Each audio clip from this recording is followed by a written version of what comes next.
ಓಂ ಶಾಂತಿ.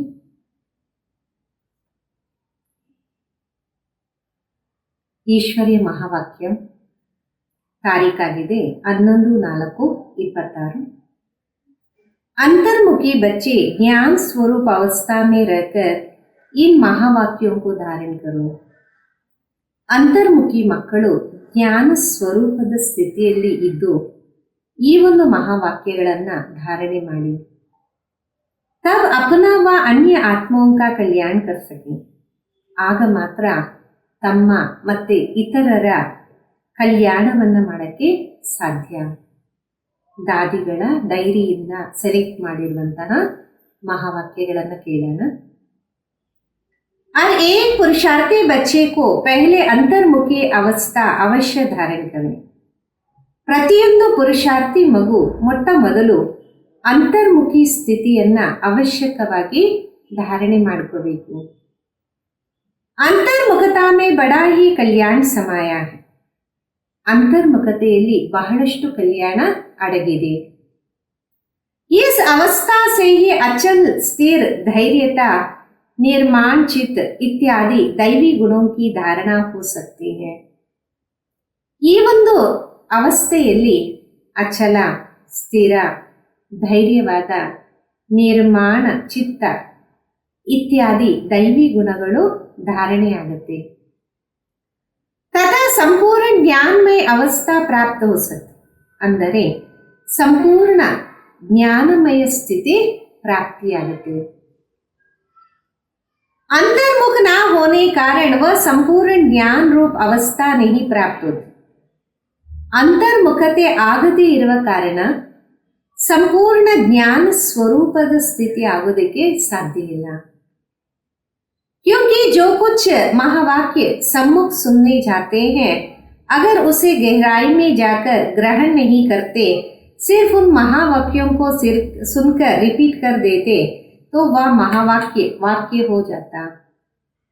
ಯಾಕೆಂದರೆ ಏನೆಲ್ಲ ಮಹಾವಾಕ್ಯಗಳನ್ನು ಸಮ್ಮುಖದಲ್ಲಿ ಕೇಳಿ ಹೋಗ್ತೀವಿ ಅಥವಾ ಬಹಳ ಡೀಪ್ ಆಗಿ ಹೋಗಿ ಅದನ್ನು ಗ್ರಹಣೆ ಮಾಡೋದಿಲ್ಲ, ಸುಮ್ಮನೆ ಮಹಾವಾಕ್ಯಗಳನ್ನು ಕೇಳಿ ರಿಪೀಟ್ ಮಾಡ್ತೀವಿ, ಆ ಮಹಾವಾಕ್ಯ ವಾಕ್ಯ ಆಗ್ತದೆ। जो ज्ञान स्वरूप अवस्था में रहकर महावाक्य नहीं सुने जाते उन महावाक्यों पर माया का परछाया पड़ जाए। ಯಾರು ಜ್ಞಾನ ಸ್ವರೂಪ ಸ್ಥಿತಿಯಲ್ಲಿದ್ದು ಮಹಾವಾಕ್ಯಗಳನ್ನು ಕೇಳೋದಿಲ್ಲ, ಆ ಮಹಾವಾಕ್ಯಗಳ ಮೇಲೆ ಮಾಯೆಯ ಪರಛಾಯೆ ಬೀಳುತ್ತೆ। ಆಗ ऐसे माया के अशुद्ध वाइब्रेशन से परे हुए महावाक्य सुनकर सिर्फ रिपीट करने से खुद सहित औरों का कल्याण होने के बदले अकल्याण हो जाता। इसलिए ये बच्चों एकदम अंतर्मुखी बन जाओ। ಈ ರೀತಿ ಮಾಯೆಯ ಅಶುದ್ಧ ವೈಬ್ರೇಷನ್ ಅನ್ನು ತುಂಬಿಸ್ಕೊಂಡು ಮಹಾವಾಕ್ಯಗಳನ್ನು ಕೇಳಿದಾಗ ಅಥವಾ ರಿಪೀಟ್ ಮಾಡಿದಾಗ ಸ್ವಯಂ ಸಹಿತ ಇತರರ ಪರಿವರ್ತನೆಯ ಬದಲು ಅಕಲ್ಯಾಣ ಆಗ್ತದೆ। ಅದಕ್ಕೆ ಈ ಮಕ್ಕಳೇ ಏಕದಮ್ ಅಂತರ್ಮುಖಿಯಾಗಿ आपका ये मन मंदिर दृश्य है। जैसे मंदिर में सदैव खुशबू आती, ऐसे मन मंदिर जब पवित्र बनता तो संकल्प भी पवित्र इमर्ज होता। ನಿಮ್ಮ ಮನಸ್ಸು ಅನ್ನೋ ಮಂದಿರ ಒಂದು ದೃಶ್ಯ ಆಗಿದೆ। ಯಾವುದೇ ಮಂದಿರದಲ್ಲಿ ಸದಾ ಸುಗಂಧ ತುಂಬಿರುತ್ತೆ, ಆ ರೀತಿ ಮನಸ್ಸು ಅನ್ನುವ ಮಂದಿರದಲ್ಲಿ ಪವಿತ್ರತೆ ಅನ್ನೋದು ಇರಬೇಕು। ಆಗ ಸಂಕಲ್ಪನು ಪವಿತ್ರವಾಗಿ इमर्ज आगते। जैसे मंदिर में सिर्फ पवित्र देवी देवता के ही चित्र रखे जाते, ना कि द्वैत के। ಮಂದಿರಗಳಲ್ಲಿ ಪವಿತ್ರವಾದ ದೇವಿ ದೇವತೆಗಳ ಮೂರ್ತಿಯನ್ನ ಮಾತ್ರ ಇಡ್ತೀವಿ, ಅಸುರರನ್ನ ಮೂರ್ತಿಗಳನ್ನ ಇಡಲ್ಲ। ऐसे तुम बच्चे अपने मन व दिल रूपी मंदिर को सर्व ईश्वरीय गुणों की मूर्ति से सजा दो। ಅದೇ ರೀತಿ ತಾವು ಮಕ್ಕಳು ತಮ್ಮ ಮನಸ್ಸು ಹೃದಯ ಅನ್ನುವ ಮಂದಿರದಲ್ಲಿ ಸರ್ವ ಈಶ್ವರಿಯ ಗುಣಗಳ ಮೂರ್ತಿಯನ್ನ ಅಲಂಕಾರ ಮಾಡಬೇಕು। वे गुण है निर्मोह, निर्लोभ, निर्भयता, धैर्यवान, निरंकार इत्यादि, क्योंकि ये सब तुम्हारे ही दिव्य लक्षण है. ಆ ಗುಣಗಳಾಗಿದೆ ನಿರ್ಮೋಹ, ನಿರ್ಲೋಭ, ನಿರ್ಭಯ, ಧೈರ್ಯವಂತರು, ನಿರಂಕಾರತೆ. ಇವೆಲ್ಲವೂ ಸಹ ಯಾಕೆಂದರೆ ಇವೆಲ್ಲ ತಮ್ಮ ದಿವ್ಯ ಲಕ್ಷಣಗಳಾಗಿದೆ. ಆ बच्चों को अपने मन मंदिर को उजारा अर्थात ಸಂಪೂರ್ಣ ಶುದ್ಧ ಬನಾ. ತಾವು ಮಕ್ಕಳು ತಮ್ಮ ಮನಸ್ಸು ಅನ್ನೋ ಮಂದಿರವನ್ನ ಉಜ್ವಲವಾಗಿ ಸಂಪೂರ್ಣ ಶುದ್ಧ ಮಾಡ್ಕೋಬೇಕು. जब मन मंदिर उज्जवल उजारेगा तब ही अपने उजारे प्यारे वैकुंठ देश में चल सकते हैं. ಯಾವಾಗ ಮನಸ್ಸು ಅನ್ನೋ ಮಂದಿರ ಬೆಳಗತ್ತೆ ಆಗ ಪ್ರೀತಿ ವೈಕುಂಠದ ದೇಶದಲ್ಲಿ ತಾವು ಹೋಗಕ್ಕೆ ಸಾಧ್ಯ. तो अब अपने मन को उजारा बनाने का प्रयत्न करना तथा मन सहित विकारी कर्मेंद्रियों को वश करना. ಅಂದ್ರೆ ಈಗ ನಿಮ್ಮ ಮನಸ್ಸನ್ನ ಉಜ್ವಲ ಮಾಡುವಂತಹ ಪ್ರಯತ್ನ ಮಾಡಿ. ಆಗ ಮನಸ್ಸು ಸಹಿತ ವಿಕಾರಗಳನ್ನ ಕರ್ಮೇಂದ್ರಿಯದ ವಶದಿಂದ ದೂರ ಮಾಡಬಹುದು. परंतु ना सिर्फ अपना मगर अन्य प्रति भी यही दिव्य सर्विस करो. ಇದು ನಮಗೆ ಅಲ್ಲ, ಅನ್ಯರ ಪ್ರತಿ ಈ ದಿವ್ಯ ಸೇವೆಯನ್ನ ಮಾಡಬೇಕಾಗಿದೆ. वास्तव में सर्विस का अर्थ अति सूक्ष्म और मैन है. ವಾಸ್ತವದಲ್ಲಿ ಸೇವೆ ಅನ್ನೋದು ಅತಿ ಸೂಕ್ಷ್ಮ ಮತ್ತೆ ಬಹಳ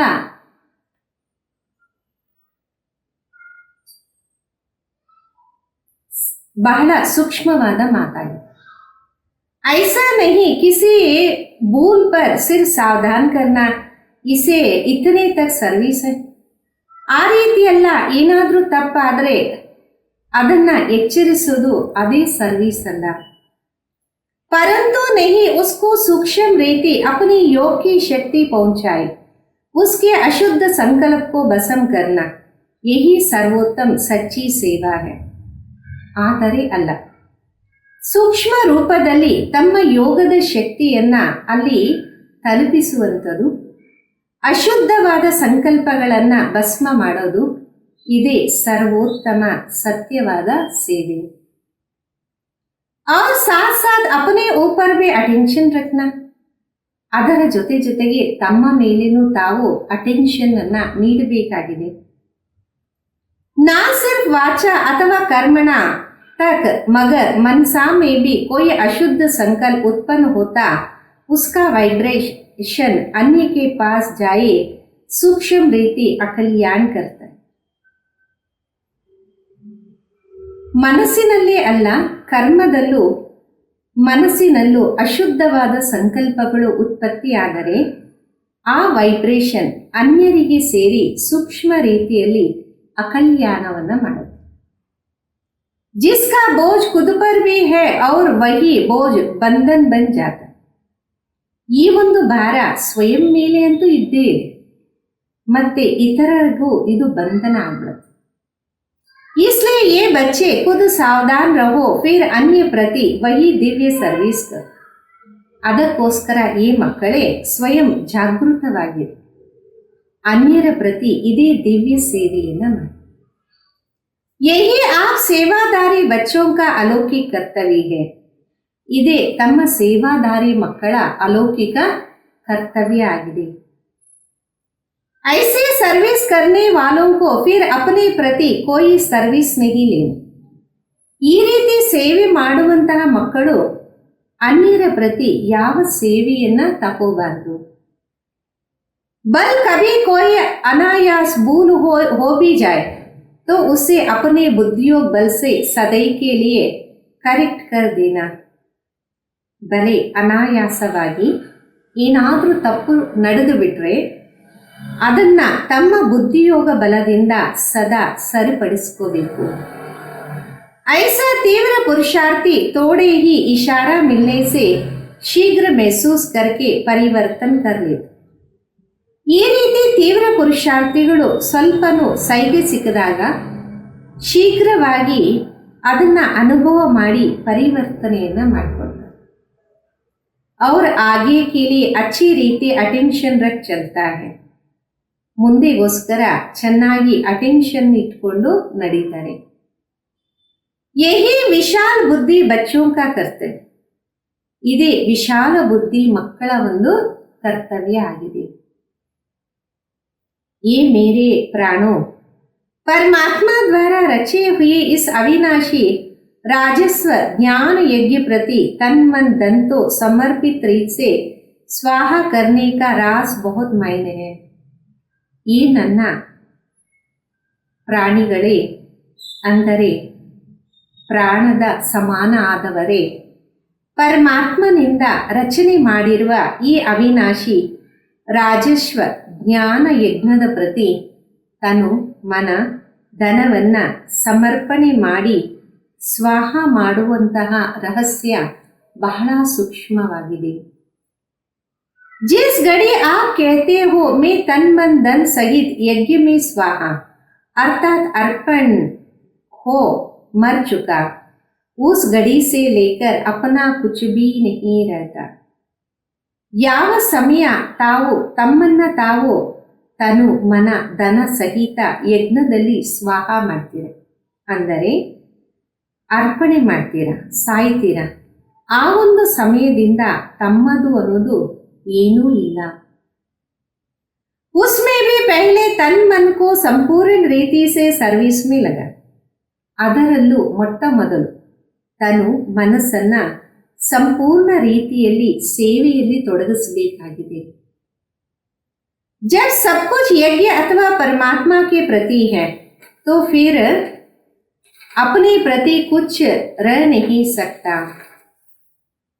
ಯಾವಾಗ ಎಲ್ಲವೂ ಯಜ್ಞ ಅಥವಾ ಪರಮಾತ್ಮನ ಪ್ರತಿನೇ ಆಗಿದೆ, ಆಗ ನಮಗೋಸ್ಕರ ಏನೂ ಸಹ ಇರೋದಿಲ್ಲ. धन व्यर्थ नहीं गवा सकते हैं, मन में अशुद्ध संकल्प विकल्प दौड़ा नहीं सकता, क्योंकि परमात्मा को अर्पण कर दिया. ಧನನು ವ್ಯರ್ಥ ಕಳೆಯುವಂಗಿಲ್ಲ, ಮನಸ್ಸು ಸಹ ಅಶುದ್ಧ ಸಂಕಲ್ಪ ವಿಕಲ್ಪದ ಕಡೆ ಹೋಗುವಂಗಿಲ್ಲ. ಯಾಕೆಂದರೆ ಪರಮಾತ್ಮನಿಗೆ ಅರ್ಪಣೆ ಮಾಡಿದಿರಲ್ಲ. ಆ ಪರಮಾತ್ಮ तो है ही शुद्ध शांत स्वरूप, इस कारण अशुद्ध संकल्प स्वतः शांत हो जाता. ಈಗ ಪರಮಾತ್ಮ ಅಂತೂ ಶುದ್ಧ ಶಾಂತ ಸ್ವರೂಪರಾಗಿದ್ದಾರೆ, ಆದ ಕಾರಣ ಅಶುದ್ಧ ಸಂಕಲ್ಪ ಸ್ವತಃ ಶಾಂತ ಆಗ್ತದೆ. अगर मन माया के हाथ में दे देते हो तो माया वैरायटी रूप होने कारण अनेक प्रकार के विकल्प उत्पन्न कर मन रूपी घोड़े पर आए सवारी करते. ಮನಸ್ಸನ್ನ ಮಾಯೆಯ ಕೈಗೆ ಕೊಟ್ಬಿಟ್ರೆ, ಮಾಯೆ ವೆರೈಟಿ ರೂಪ ಇರುವ ಕಾರಣ ಅನೇಕ ಪ್ರಕಾರದ ವಿಕಲ್ಪಗಳನ್ನು ಉತ್ಪತ್ತಿ ಮಾಡಿ ಮನಸ್ಸು ಅನ್ನುವ ಕುದುರೆಯನ್ನ ತನ್ನ ಸವಾರಿಯ ರೂಪದಲ್ಲಿ ನಡೆಸುತ್ತೆ. अगर किसी बच्चे को अभी तक भी संकल्प विकल्प आते तो समझना चाहिए अभी मन रूपी पूरी ರೀತಿ से ಸ್ವಾಹ नहीं. ಇಲ್ಲಿವರೆಗೂ ಯಾವುದಾದರೂ ಮಕ್ಕಳಿಗೆ ಸಂಕಲ್ಪ ವಿಕಲ್ಪಗಳು ಬರುತ್ತಿದೆ ಅಂದರೆ ತಿಳ್ಕೋಬೇಕಾಗಿದೆ, ಇಲ್ಲಿಯವರೆಗೂ ಮನಸ್ಸನ್ನ ಸಂಪೂರ್ಣ ರೂಪದಲ್ಲಿ ಸ್ವಾಹ ಮಾಡಿಲ್ಲ. अर्थात ईश्वरीय मन नहीं बनाया, इसलिए सर्व त्यागी बच्चों इन गुह्य राजों को समझ कर्म करते साक्षी हो, खुद को देख बहुत खबरदारी से चल. ಅಂದರೆ ಈಶ್ವರಿಯ ಮನಸ್ಸನ್ನ ಇಲ್ಲಿವರೆಗೂ ತಯಾರು ಮಾಡಿಕೊಂಡಿಲ್ಲ. ಅದಕ್ಕಾಗಿ ಈ ಸರ್ವತ್ಯಾಗಿ ಮಕ್ಕಳೇ ಈ ಗುಹ್ಯ ರಹಸ್ಯವನ್ನ ಅರ್ಥ ಮಾಡಿಕೊಂಡು ಕರ್ಮವನ್ನ ಮಾಡ್ತಾ ಸಾಕ್ಷಿಯಾಗಿ ಸ್ವಯಂವನ್ನ ನೋಡ್ತಾ ಬಹಳ ಎಚ್ಚರಿಕೆಯಿಂದ ನಡಿಬೇಕಾಗಿದೆ. स्वयं गोपी वल्लभ तुम अपने प्रिय गोपी गोपियों को समझा रहे. ಸ್ವಯಂ ಗೋಪಿ ವಲ್ಲಭ ತನ್ನ ಪ್ರಿಯವಾದ ಗೋಪ ಗೋಪಿಯರಿಗೆ ತಿಳಿಸ್ತಾ ಇದ್ದಾರೆ. कि तुम हर एक का वास्तविक सच्चा प्रेम कौन सा है. ತಮ್ಮೆಲ್ಲರ ವಾಸ್ತವಿಕ ಸತ್ಯವಾದ ಪ್ರೀತಿ ಯಾವುದಾಗಿದೆ? ये प्राणों तुम्हें एक दो की प्रेम भरी सावधानी को स्वीकार करना है, क्योंकि जितना प्रिय फूल उतना ही ಶ್ರೇಷ್ಠ परवरिश. ಈ ಪ್ರಾಣ ಪ್ರಿಯ ಮಕ್ಕಳೇ, ಒಬ್ಬರು ಇನ್ನೊಬ್ಬರ ಪ್ರೀತಿಯಿಂದ ತುಂಬಿರುವ ಎಚ್ಚರಿಕೆಗಳನ್ನು ಸ್ವೀಕಾರ ಮಾಡಬೇಕು. ಯಾಕೆಂದರೆ ಯಾರು ಎಷ್ಟು ಪ್ರಿಯವಾದ ಹೂಗಳಾಗಿರ್ತಾರೆ ಅಷ್ಟೇ ಶ್ರೇಷ್ಠವಾದಂತಹ ಪಾಲನೆ ಸಿಗತ್ತೆ. फूल को वैल्यूबल बनाने अर्थात माली को कांटों से निकालना ही पड़ता है. ಹೂಗಳನ್ನ ವ್ಯಾಲ್ಯೂಬಲ್ ಆಗಿ ಮಾಡೋದಕ್ಕೋಸ್ಕರ ಅಂದರೆ ಮಾಲಿ ಮುಳ್ಳುಗಳಿಂದ ದೂರ ಮಾಡ್ತಾನಲ್ಲ. वैसे तुम्हें भी जब कोई सावधानी देता तो समझना चाहिए जैसे कि उनसे मेरी परवरिश की अर्थात मेरी सर्विस. ಅದೇ ರೀತಿ ಯಾರಾದರೂ ತಮಗೆ ಎಚ್ಚರಿಕೆಯನ್ನು ನೀಡ್ತಾರೆ ಅಂದಾಗ ತಾವು ಅರ್ಥ ಮಾಡ್ಕೋಬೇಕು, ನನ್ನ ಪಾಲನೆಯನ್ನ ಮಾಡ್ತಿದ್ದಾರೆ ಅಂದರೆ ನನ್ನ ಸೇವೆಯನ್ನ ಮಾಡ್ತಿದ್ದಾರೆ. वो सर्विस अथवा परवरिश को रिवॉर्ड देना यही संपूर्ण बनने की युक्ति. ಈ ಒಂದು ಸೇವೆ ಅಥವಾ ಪಾಲನೆಗೆ ಗೌರವವನ್ನು ನೀಡುವುದು ಇದೇ ಸಂಪೂರ್ಣರಾಗುವ ಯುಕ್ತಿ. यही ज्ञान सहित आंतरिक सच्चा प्यार है. ಇದೇ ಜ್ಞಾನ ಸಹಿತವಾದ ಆಂತರಿಕ ಸತ್ಯವಾದ ಪ್ರೀತಿಯಾಗಿದೆ. इस दिव्य प्रेम में एक दो के लिए बहुत रिवॉर्ड देना चाहिए. ಈ ದಿವ್ಯವಾದಂತಹ ಪ್ರೀತಿಗೆ ಒಬ್ಬರು ಇನ್ನೊಬ್ಬರಿಗೆ ಬಹಳ ಗೌರವವನ್ನ ನೀಡಬೇಕು. और एक बात में पहले खुद को ही सावधान करना यही निर्माण चित ಅತಿ ಮಧುರ ಅವಸ್ಥೆ. ಪ್ರತಿಯೊಂದು ಮಾತಿನಲ್ಲಿ ಮೊಟ್ಟ ಮೊದಲು ಸ್ವಯಂ ಅನ್ನೇ ಎಚ್ಚರಿಸಿಕೋಬೇಕು. ಇದೇ ನಿರ್ಮಾಣ ಚಿತ್ತ ಅತಿ ಮಧುರವಾದ ಸ್ಥಿತಿಯಾಗಿದೆ. ऐसे प्रेम पूर्वक चलने से तुम्हें जैसे यहाँ ही वे सत्युग के सुहाने दिन आंतरिक महसूस हो. ಈ ರೀತಿ ಪ್ರಿಯವಾದಂತಹ ನಡತೆಯನ್ನ ನಾವು ಧಾರಣೆ ಮಾಡಿದಾಗ ಇಲ್ಲೇ ಸತ್ಯುಗದ ಸುಂದರವಾದ ದಿನಗಳನ್ನ ಆಂತರಿಕದಲ್ಲಿ ಅನುಭವ ಮಾಡ್ತೀವಿ. वहां तो ये प्रेम नेचुरल रहता, परंतु इस संगम के स्वीटेस्ट समय पर एक दो के लिए सर्विस करने का ये अति मीठी रमणीक प्रेम है. यही शुद्ध प्रेम जग में जगा हुआ. ಅಲ್ಲಂತೂ ನ್ಯಾಚುರಲ್ ಪ್ರೀತಿ ಇದ್ದೇ ಇರುತ್ತೆ. ಆದರೆ ಈ ಸಮಯದಲ್ಲಿ, ಮಧುರವಾದ ಸಮಯದಲ್ಲಿ ಪರಸ್ಪರ ಈ ರೀತಿ ಸೇವೆಯನ್ನ ಮಾಡಿದಾಗ ಅತಿ ಪ್ರಿಯ ರಮಣೀಕವಾದ ಪ್ರೀತಿ ಇರುತ್ತೆ. ಇದೇ ಶುದ್ಧ ಪ್ರೇಮ ಬೆಳಗಿಸ್ಕೋಬೇಕಾಗಿದೆ. तुम हर एक चैतन्य फूलों को हरदम हर्षित मुख हो रहना है. ತಾವೆಲ್ಲ ಚೈತನ್ಯ ಹೂಗಳಾಗಿದ್ದೀರ. ಪ್ರತಿ ಸಮಯ ಹರ್ಷಿತ ಮುಖದವರು ಆಗಿ ಇರಬೇಕು. क्योंकि नियम बुद्धि के निश्चय बुद्धि के कारण तुम्हारी नस नस में संपूर्ण ईश्वरीय ताकत समाई हुई है. ಯಾಕೆಂದರೆ ನಿಶ್ಚಯ ಬುದ್ಧಿ ಆಗಿರುವ ಕಾರಣ ನರ ನರದಲ್ಲೂ ಸಂಪೂರ್ಣ ಈಶ್ವರೀಯ ಶಕ್ತಿ ಅಡಗಿದೆ. ऐसे आकर्षण शक्ति अपना दिव्य चमत्कार अवश्य निकलती है. ಈ ರೀತಿ ಆಕರ್ಷಣೀಯವಾದ ಶಕ್ತಿ ತಮ್ಮ ದಿವ್ಯ ಚಮತ್ಕಾರದಿಂದ ಖಂಡಿತ ಹೊರಬರುತ್ತೆ.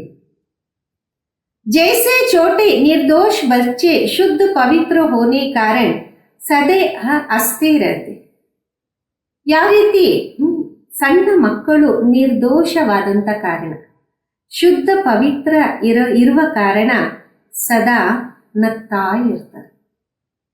और अपने रमणीक चरित्र से सबको बहुत खींचते हैं. ತಮ್ಮ ರಮಣೀಕವಾದ ಚರಿತ್ರೆಯಿಂದ ಎಲ್ಲರನ್ನ ತನ್ನ ಕಡೆ ಸೆಳೀತಾರೆ. वैसे तुम हर एक की ऐसी ईश्वरीय रमणीक जीवन होनी चाहिए. ಆ ರೀತಿ ತಮ್ಮ ಪ್ರತಿಯೊಬ್ಬರದೂ ಸಹ ಈಶ್ವರೀಯ ರಮಣೀಕ ಜೀವನ ಇರಬೇಕಾಗಿದೆ. इसके लिए तुम किसी भी युक्ति से अपने असुरी स्वभाव पर जीत प्राप्त करो. ಅದಕ್ಕೋಸ್ಕರ ತಾವು ಯಾವುದೇ ಒಂದು ಯುಕ್ತಿಯಿಂದ ತಮ್ಮ ಅಸುರಿ ಸ್ವಭಾವದ ಮೇಲೆ ವಿಜಯವನ್ನ ಪ್ರಾಪ್ತಿ ಮಾಡ್ಕೋಬೇಕು. जब कोई को देखो कि ये क्रोध वश के विकार के वश हो मेरे सामने आता, उनके सामने ज्ञान स्वरूप हो बचपन की मीठी रीति से मुस्कुराते रहो. ತಿಳ್ಕೊಳ್ಳಿ, ಯಾರಾದರೂ ಕೋಪ ಅಂದರೆ ವಿಕಾರದ ವಶರಾಗಿ ನಿಮ್ಮ ಮುಂದೆ ಬರ್ತಾ ಇದ್ದಾರೆ, ಆಗ ಜ್ಞಾನ ಸ್ವರೂಪದ ಬಾಲ್ಯ ಸ್ಥಿತಿಯಿಂದ ಮಧುರವಾದ ಮುಗುಳ್ನೊಗೆಯಲ್ಲಿ ಇರಬೇಕು. वह खुद शांत चित हो जाएगा अर्थात विस्मृति स्वरूप से स्मृति में आ जाएगा. ಆಗ ಅವರು ಶಾಂತ ಚಿತ್ತರಾಗ್ಬಿಡ್ತಾರೆ, ವಿಸ್ಮೃತಿಯ ಸ್ವರೂಪದಲ್ಲಿ ಸ್ಥಿತರಾಗ್ತಾರೆ. बल उसको पता भी ना पड़े लेकिन सूक्ष्म रीति से उनके ऊपर जीत पाकर मालिक बन जाना. ಬಲಿ ಅವರು ಗೊತ್ತೇ ಆಗಲ್ಲ, ಸೂಕ್ಷ್ಮ ರೀತಿಯಿಂದ ಅವರ ಮೇಲೆ ವಿಜಯವನ್ನ ಪಡೆದು ಮಾಲೀಕರಾಗಬೇಕು. ಯಹಿ ಮಾಲಿಕ್ और बालकपन की सर्वोच्चम ಶಿರೋಮಣಿ ವಿಧಿ. ಇದೇ ಮಾಲಿಕ ಮತ್ತು ಬಾಲಕತ್ವದ ಸರ್ವೋತ್ತಮ ವಿಧಿಯಾಗಿದೆ.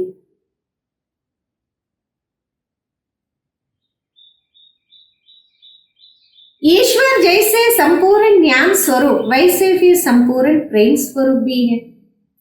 ಈಶ್ವರ ಯಾವ ರೀತಿ ಸಂಪೂರ್ಣ ಜ್ಞಾನ ಸ್ವರೂಪರು ಅದೇ ರೀತಿ ಸಂಪೂರ್ಣ ಪ್ರೇಮ ಸ್ವರೂಪರು ಆಗಿದ್ದಾರೆ. ईश्वर में दोनों क्वालिटी समाई हुई परंतु फर्स्ट ज्ञान सेकंड प्रेम.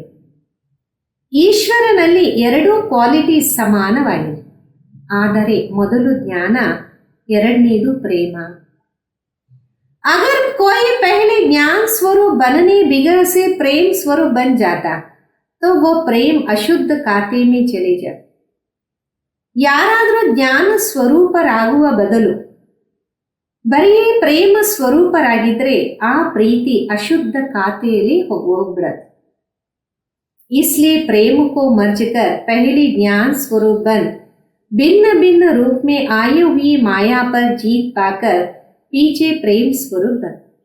ಅದಕ್ಕಾಗಿ ಪ್ರೇಮವನ್ನ ಮರ್ಜ್ ಮಾಡಿ ಮೊದಲು ಜ್ಞಾನ ಸ್ವರೂಪರಾಗಿ ಭಿನ್ನ ಭಿನ್ನ ರೂಪದಲ್ಲಿ ಮಾಯೆಯನ್ನ ಗೆದ್ದು ನಂತರ ಪ್ರೇಮ ಸ್ವರೂಪರಾಗಿ. अगर ज्ञान बिगर प्रेम में आए तो कहाँ विचलित भी हो जाएंगे. ಜ್ಞಾನ ಇಲ್ಲದೆ ಬರೀ ಪ್ರೀತಿಯಲ್ಲೇ ಬಂದ್ವಿ ಅಂದರೆ ಎಲ್ಲಾದರೂ ನಾವು ತಡಪಡಿಸ್ಬೋದು. जैसे अगर कोई ज्ञान स्वरूप बनने के बिगर ध्यान में जाते कई बार माया में फंस जाते. ಯಾವ ರೀತಿ ಕೆಲವರು ಜ್ಞಾನ ಸ್ವರೂಪರಾಗದೆ ಧ್ಯಾನದಲ್ಲಿ ಹೋಗ್ಬಿಟ್ರೆ ಕೆಲವೊಂದು ಸಲ ಮಾಯೆಯಲ್ಲಿ ಸಿಕ್ಕಾಕೊಂತಾರೆ. इसलिए बाबा कहते बच्चे ये ध्यान भी एक सूत की जंजीर है. ಅದಕ್ಕೆ ಬಾಬಾ ಹೇಳ್ತಾರೆ, ಈ ಧ್ಯಾನನು ಒಂದು ದಾರದಲ್ಲಿ ಸಿಕ್ಕಾಕೊಂಡಂಗೆ.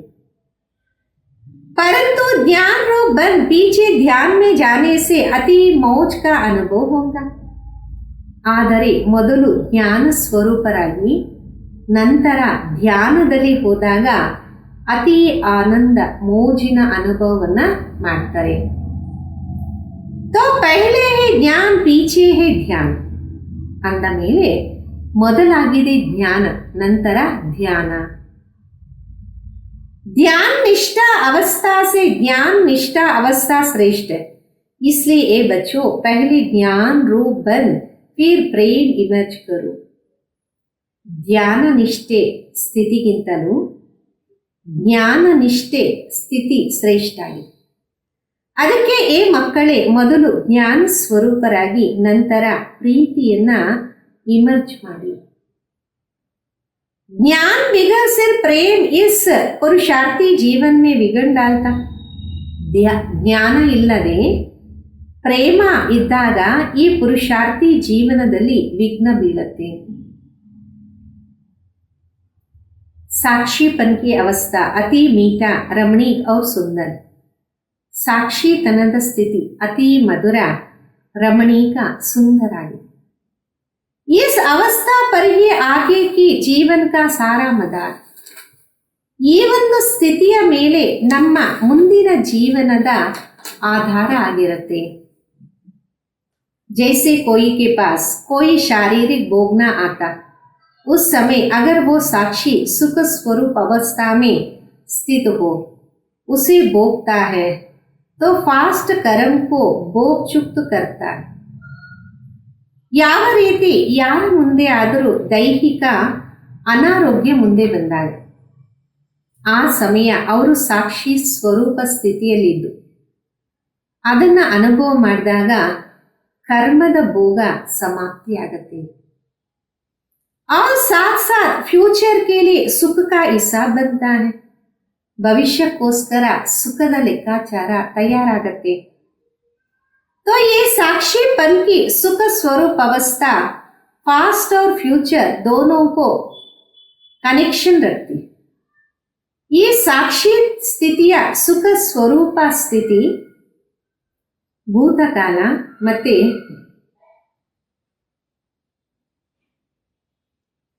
ಭವಿಷ್ಯತ್ತು ಎರಡರ ಜೊತೆ ಸಂಬಂಧವನ್ನ ಜೋಡಿಸುತ್ತೆ.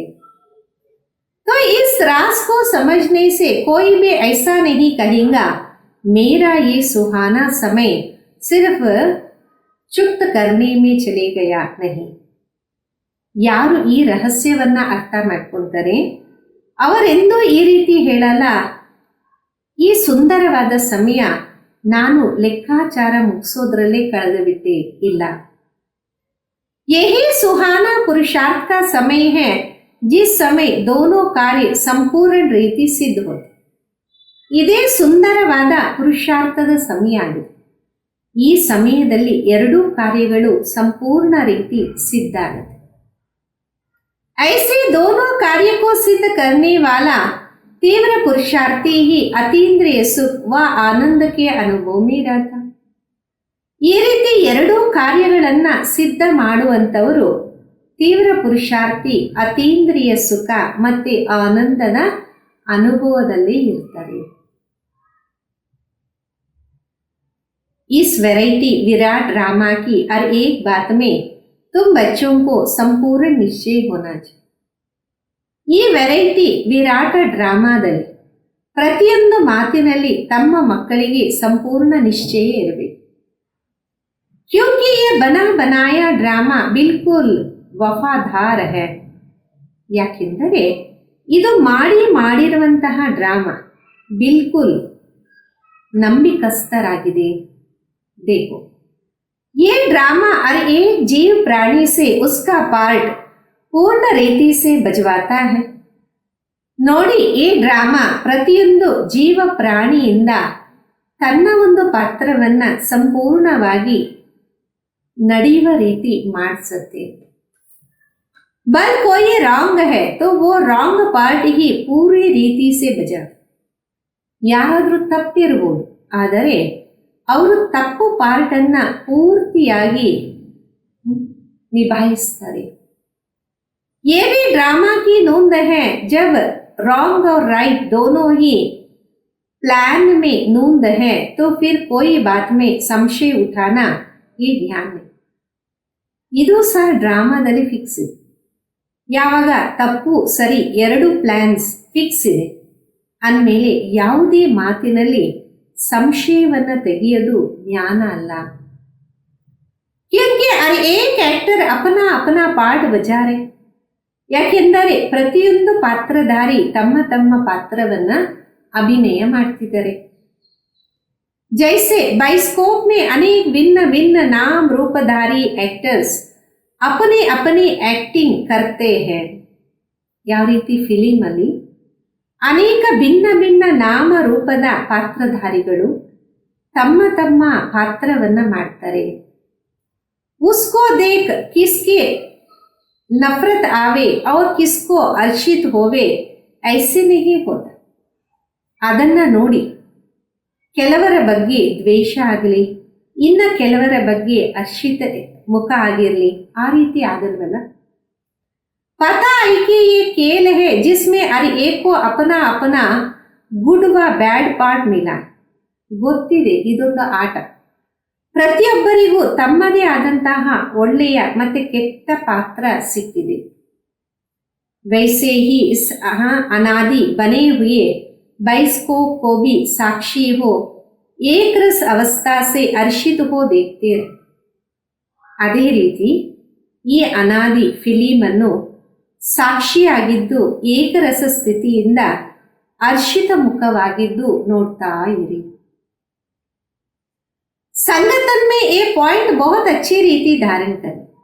ಸಂಘಟನೆಯಲ್ಲಿ ಈ ಪಾಯಿಂಟ್ಸ್ ಅನ್ನ ಬಹಳ ಚೆನ್ನಾಗಿ ಧಾರಣೆ ಮಾಡಬೇಕು. एक दो को ईश्वरीय रूप से देखना, महसूसता का ज्ञान उठाए, सर्व ईश्वरीय गुणों की धारणा करो.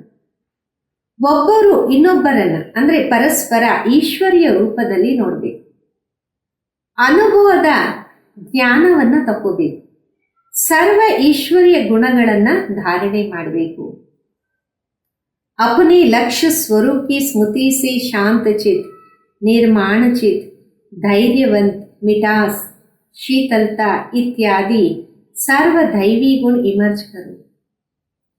ತಮ್ಮ ಲಕ್ಷ್ಯ ಸ್ವರೂಪವನ್ನ ಸ್ಮೃತಿಯಲ್ಲಿಟ್ಕೊಂಡು ಶಾಂತ ಚಿತ್ತರಾಗಿ, ನಿರ್ಮಾಣ ಚಿತ್ತರಾಗಿ, ಧೈರ್ಯವಂತರಾಗಿ, ಮಧುರತೆ, ಶೀತಲತೆ ಇತ್ಯಾದಿ ಸರ್ವ ದೈವಿ ಗುಣಗಳನ್ನ ಸ್ಮೃತಿಯಲ್ಲಿ ತರಬೇಕು. धैर्यवंत अवस्था धारण करने का मुख्य फाउंडेशन ವೈಟ್ ಅಂಡ್ ಸಿ. ಧೈರ್ಯ ಸ್ಥಿತಿಯನ್ನ ಧಾರಣೆ ಮಾಡೋದಕ್ಕೆ ಮುಖ್ಯವಾದ ಫೌಂಡೇಶನ್ ಆಗಿದೆ ನಿಂತು ನೋಡಬೇಕು. ये मेरे प्रिय बच्चों, ವೈಟ್ ಅರ್ಥ ಧೈರ್ಯ ಧಾರಣ, ಸಿ ಅರ್ಥ ದೇವ.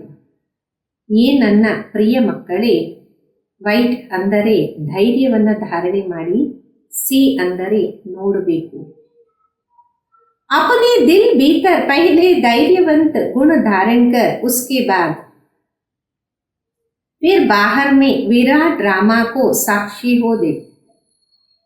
ಮೊದಲು ಹೃದಯದ ಆಂತರ್ಯದಲ್ಲಿ ಧೈರ್ಯವಂತ ಗುಣವನ್ನ ಧಾರಣೆ ಮಾಡಿ, ನಂತರ ಹೊರಗಡೆ ವಿರಾಟ ಡ್ರಾಮಾವನ್ನ ಸಾಕ್ಷಿಯಾಗಿ ನೋಡಬೇಕು.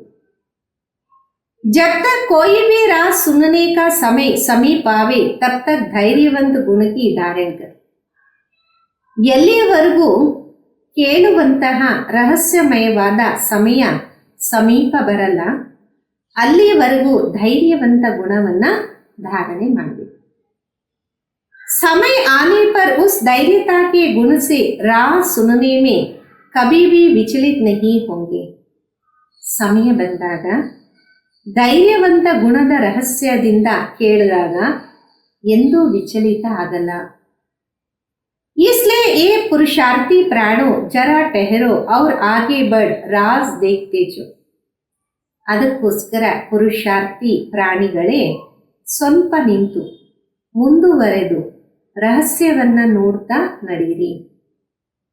इसी ही धैर्यवंत अवस्था से सारा कर्तव्य ಸಂಪೂರ್ಣ ರೀತಿ से ಸಿದ್ಧ ಹೋತಾ. ಇದೇ ಧೈರ್ಯವಂತ ಸ್ಥಿತಿಯಿಂದ ಇಡೀ ಕರ್ತವ್ಯ ಸಂಪೂರ್ಣ ರೀತಿಯಲ್ಲಿ ಸಿದ್ಧ ಆಗುತ್ತೆ. ये गुण निश्चय से बांधा हुआ. ಈ ಒಂದು ಗುಣ ನಿಶ್ಚಯದಿಂದ ಬಂಧಿತ ಆಗಿದೆ. ऐसे निश्चय बुद्धि साक्षी दृष्टा हो हर खेल को अर्चित चेहरे से देखते आंतरिक धैर्यता और अड़ोल स्थिति रखते हैं. ಯಾರು ಈ ರೀತಿ ನಿಶ್ಚಯ ಬುದ್ಧಿಯಾಗಿ ಸಾಕ್ಷಿ ದೃಷ್ಟಿಯಿಂದ ಪ್ರತಿಯೊಂದು ಆಟವನ್ನ ಹರ್ಷಿತ ಮುಖತೆಯಿಂದ ನೋಡ್ತಾರೆ, ಆಂತರಿಕ ಧೈರ್ಯವಂತರಾಗಿರ್ತಾರೆ, ಅಡೋಲ ಚಿತ್ತರಾಗಿರ್ತಾರೆ. यही ज्ञान की परिपक्व अवस्था है जो अंत में संपूर्णता के समय प्रैक्टिकल में रहती. ಇದೇ ಜ್ಞಾನದ ಪರಿಪಕ್ವ ಸ್ಥಿತಿಯಾಗಿದೆ. ಅಂತ್ಯದಲ್ಲಿ ಸಂಪೂರ್ಣ ಸಮಯ प्रैक्टिकल ಅಲ್ಲಿ ತರುತ್ತೆ. इसलिए बहुत समय से लेकर इस साक्षीपन की अवस्था में स्थित रहने का परिश्रम करना. ಅದಕ್ಕಾಗಿ ಬಹಳ ಸಮಯದಿಂದ ಸಾಕ್ಷಿತನದ ಸ್ಥಿತಿಯಲ್ಲಿ ಸ್ಥಿತರಾಗುವ ಪರಿಶ್ರಮವನ್ನು ಮಾಡಬೇಕಾಗಿದೆ. जैसे नाटक में एक्टर्स को अपना मिला हुआ पार्ट पूर्ण बजाने अर्थ आगे से ही रिहर्सल करनी पड़ती. ಯಾವ ರೀತಿ ನಾಟಕದಲ್ಲಿ ಪಾತ್ರಧಾರಿಗಳಿಗೆ ತಮಗೆ ಸಿಕ್ಕಿರುವಂತಹ ಪಾತ್ರವನ್ನು ಸಂಪೂರ್ಣ ಮಾಡೋಕ್ಕೋಸ್ಕರ ಅಂದರೆ ಅಭಿನಯ ಮಾಡೋಕ್ಕೋಸ್ಕರ ರಿಹರ್ಸಲ್ ಮಾಡಬೇಕಾಗತ್ತೆ. वैसे तुम प्रिय फूलों को भी आने वाली भारी परीक्षाओं में योग बल द्वारा पास होने के लिए आगे से ही रिहर्सल ಅವಶ್ಯಕ. ಅದೇ ರೀತಿ ತಾವು ಪ್ರಿಯ ಹೂಗಳಿಗೆ ಬರುವಂತಹ ಭಾರವಾದ ಪರೀಕ್ಷೆಗಳಲ್ಲಿ ಯೋಗ ಬಲದಿಂದ ಪಾಸ್ ಆಗೋಕ್ಕೋಸ್ಕರ ಮೊದಲೇ ರಿಹರ್ಸಲ್ ಖಂಡಿತ ಮಾಡಬೇಕಾಗಿದೆ. लेकिन बहुत समय से लेकर अगर ये पुरुषार्थ किया हुआ नहीं होगा उस समय घबराहट में फेल हो जाएंगे.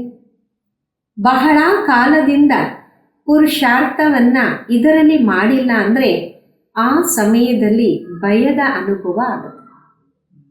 इसलिए पहला अपना ईश्वरीय फाउंडेशन पक्का रख दैवी गुणधारी बन जा. ಅದಕ್ಕಾಗಿ ಮೊಟ್ಟ ಮೊದಲು ತಮ್ಮ ಈಶ್ವರ್ಯ ಫೌಂಡೇಶನ್ ಅನ್ನ ಪಕ್ಕಾ ಇಟ್ಕೊಂಡು ದೈವಿ ಗುಣಧಾರಿ ಆಗಬೇಕಾಗಿದೆ. ज्ञान स्वरूप स्थिति में स्थित रहने से स्वतः शांत रूप अवस्था हो जाती. ಜ್ಞಾನ ಸ್ವರೂಪ ಸ್ಥಿತಿಯಲ್ಲಿ ಸ್ಥಿತರಾದಾಗ ಸ್ವತಃ ಶಾಂತ ಸ್ವರೂಪ ಆಗ್ಬಿಡುತ್ತೆ.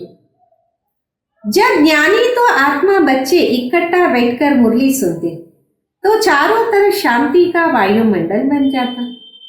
ಯಾವಾಗ ಜ್ಞಾನಿ ಆತ್ಮಗಳು ಸಂಘಟನೆಯಲ್ಲಿ ಕುತ್ಕೊಂಡು ಮುರಳಿಯನ್ನ ಕೇಳ್ತೀರಾ ನಾಲ್ಕು ಕಡೆ ಶಾಂತಿಯ ವಾಯುಮಂಡಲ ತಯಾರಾಗುತ್ತೆ.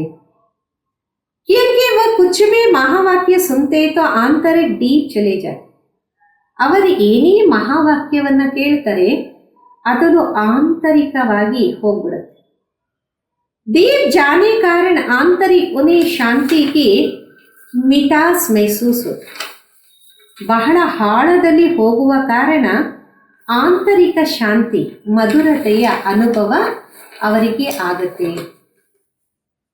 अब इसके लिए कोई खास बैठकर मेहनत नहीं करनी. ಇದಕ್ಕೋಸ್ಕರ ವಿಶೇಷ ಕುತ್ಕೊಂಡು ಏನು ಶ್ರಮ ಮಾಡುವ ಅವಶ್ಯಕತೆ ಇಲ್ಲ. परंतु ज्ञान की अवस्था में स्थित रहने से ये गुण अनायास आ जाते. ಆದರೆ ಜ್ಞಾನದ ಸ್ಥಿತಿಯಲ್ಲಿ ಸ್ಥಿತರಾಗಿದ್ದಾಗ ಈ ಒಂದು ಗುಣ ಗೊತ್ತಿಲ್ದಿರನೇ ಬಂದ್ಬಿಡುತ್ತೆ. तुम बच्चे जब सवेरे सवेरे उठकर एकांत में बैठते हो शुद्ध विचारों रूपी लहरें उत्पन्न होती हैं.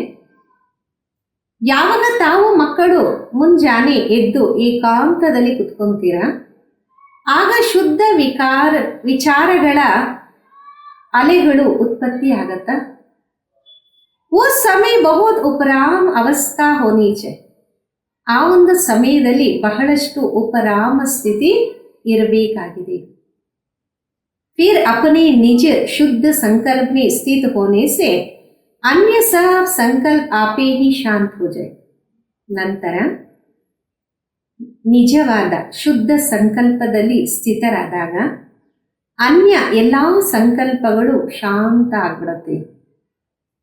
और मन अमन हो जाएगा क्योंकि मन को वश करने अर्थ भी कोई ताकत तो अवश्य चाहिए. ಮತ್ತೆ ನಿಮ್ಮ ನಿಜವಾದ ಶುದ್ಧ ಸಂಕಲ್ಪದಲ್ಲಿ ಸ್ಥಿತರಾದಾಗ ಅನ್ಯ ಎಲ್ಲ ಸಂಕಲ್ಪಗಳು ತನಗ್ತಾನೇ ಶಾಂತ ಆಗ್ಬಿಡುತ್ತೆ. ಮನಸ್ಸು ಸುಂದರ ಆಗ್ಬಿಡುತ್ತೆ. ಯಾಕೆಂದರೆ ಮನಸ್ಸು ವಶ ಆದಾಗ ಅಂದರೆ ಅದಕ್ಕೂ ಶಕ್ತಿಯ ಅವಶ್ಯಕತೆ ಇದೆಯಲ್ಲ. इसलिए पहले अपने लक्ष्य स्वरूप के शुद्ध संकल्प को धारण. ಅದಕ್ಕಾಗಿ ಮೊಟ್ಟ ಮೊದಲು ತಮ್ಮ ಲಕ್ಷ್ಯ ಸ್ವರೂಪದ ಶುದ್ಧ ಸಂಕಲ್ಪಗಳನ್ನು ಧಾರಣೆ ಮಾಡಿ. जब आंतरिक बुद्धियों कायदे प्रमाण होगा तो तुम्हारी ये निस्संकल्प अवस्था स्वतः हो जाएगी. ಯಾವಾಗ ಆಂತರಿಕ ಬುದ್ಧಿಯೋಗ ನಿಯಮದ ಅನುಸಾರ ಇರುತ್ತೆ ಆಗ ನಿಮ್ಮ ನಿಸ್ಸಂಕಲ್ಪ ಸ್ಥಿತಿ ಸ್ವತಃ ಆಗ್ಬಿಡತ್ತೆ. ಅಚ್ಚಾ, मीठे मीठे ज्ञान दुलारी ज्ञान सितारों प्रति याद प्यार गुड मॉर्निंग और नमस्ते. ಒಳ್ಳೆಯದು. ಮಧುರಾತಿ ಮಧುರ ಜ್ಞಾನ ದುಲಾರಿಗಳು, ಜ್ಞಾನ ನಕ್ಷತ್ರಗಳ ಪ್ರತಿ ನೆನಪು ಪ್ರೀತಿ ಗುಡ್ ಮಾರ್ನಿಂಗ್ ನಮಸ್ತೆ. रूहानी बच्चों की रूहानी दादियों को बाप दादा को नमस्ते. ಧಾರಣೆಗೋಸ್ಕರ ಮುಖ್ಯ ಸಾರ ಮೊದಲನೇದು, अपने लक्ष्य स्वरूप की स्मृति में शांत चित निर्माण चित धैर्यवंत मिठास शीतलता आदि सर्व दैवी गुण धारण करें. ತಮ್ಮ ಲಕ್ಷ್ಯ ಸ್ವರೂಪದ ಸ್ಮೃತಿಯಿಂದ ಶಾಂತ ಚಿತ್ತ, ನಿರ್ಮಾಣ ಚಿತ್ತ, ಧೈರ್ಯವಂತ, ಮಧುರ, ಶೀತಲ ಈ ಎಲ್ಲ ದೈವಿ ಗುಣಗಳನ್ನು ಧಾರಣೆ ಮಾಡಬೇಕಾಗಿದೆ. ಎರಡನೇದು, निश्चय बुद्धि साक्षी दृष्टा हो इस खेल को अर्शी चेहरे से देखते आंतरिक धैर्यवंत और अड़ोल स्थिति रखना है.